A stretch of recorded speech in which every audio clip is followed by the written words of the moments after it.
And you still building up there as well?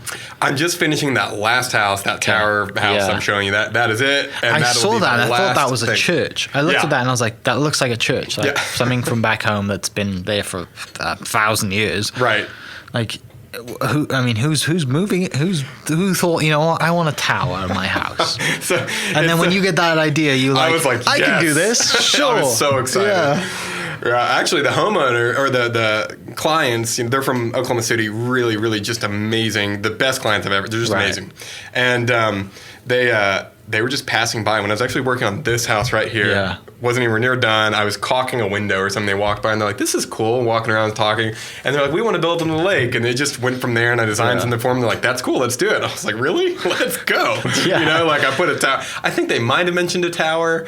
Yeah. But, I definitely pushed the tower. Yeah, you add an extra couple of floors. Yeah. I'm always trying to get people to build a tower. I want an observation deck. And they're like, I'm going to put you so no one else can see it. Right? You can look in over everybody. Dude, you can put a bat tower anywhere. Yeah. Like in Scissortail Park, one of my dreams would be let me build an 80-foot brick tower. That'd be awesome. With a bell or an ever-burning flame. I don't care. It'd be so cool. Awesome. Yeah. So that's almost done. It is almost done. They're actually kind of in there on the weekends and stuff. Sure. We just got little punch-out items. Yeah. And then that whole road is just under construction with lots of other houses. It's kind of a mess down there at the moment. How many bricks are in that house? That's a great question. 160 or so. 160,000. Yeah. 160. Everyone's like, what? 160. No. Yeah. So 160. Yeah. 160,000. Where are you getting these bricks from?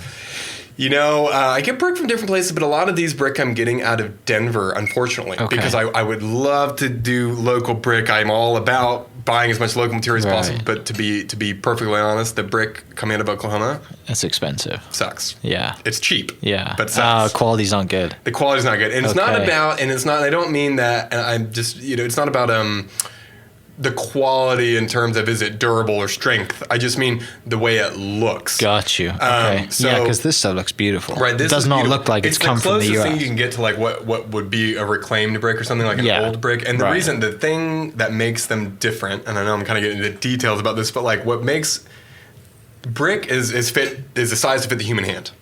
Okay. So it's made out of the clay, the material that humans have been walking on, digging our hands in for since the beginning. Yeah. So it's this very human material that we're very familiar with. And then you've got this hand-sized material, all, an entire house of 160,000 brick laid by hand, each one a little bit different, a little messy.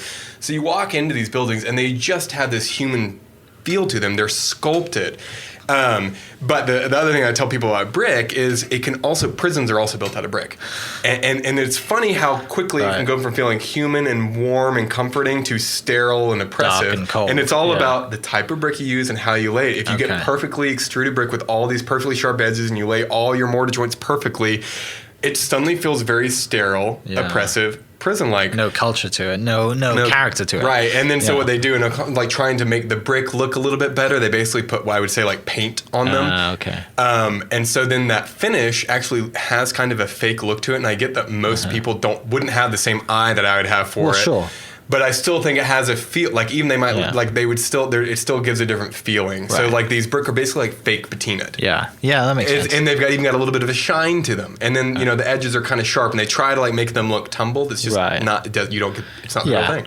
It doesn't look quite right. When I did see that, you mentioned reclaimed or reused, I thought that, there's a potential here that you'd brought some, you've had stuff shipped from Europe over here. And that's not cheap. And I'm sure one day you might have a buyer that says, I have truckloads in Italy for you to bring over. I'd be happy to. It'd be nice, wouldn't it? But no, you're right. It's got to look the part, hasn't it? And it's going to stand the test of time and be there for forever. And it looks, just going through the Instagram at the moment. Yeah. Whenever. But and we'll use really cool. reclaimed brick too. We're getting some probably out of Kansas for this upcoming project in Wheeler. But part of the thing is with new brick is not because you can control the quantities and the logistics and stuff. Versus reclaimed, So it's just a little more difficult sometimes. Was it tough last year getting brick? Not too last year, but this year now it's getting really hard. Prices have gone up a little bit, not nearly as much as lumber has. Okay, just a little bit. It's actually more about but the lead times are ridiculous. Yeah. It's making it used to be a 4-week lead time to get it, which was already long for brick. Just because I'm gonna have Denver now, it's 12 weeks. Yeah, makes planning really hard. Yeah, I'm not a planner either, so I would struggle big time. Yeah.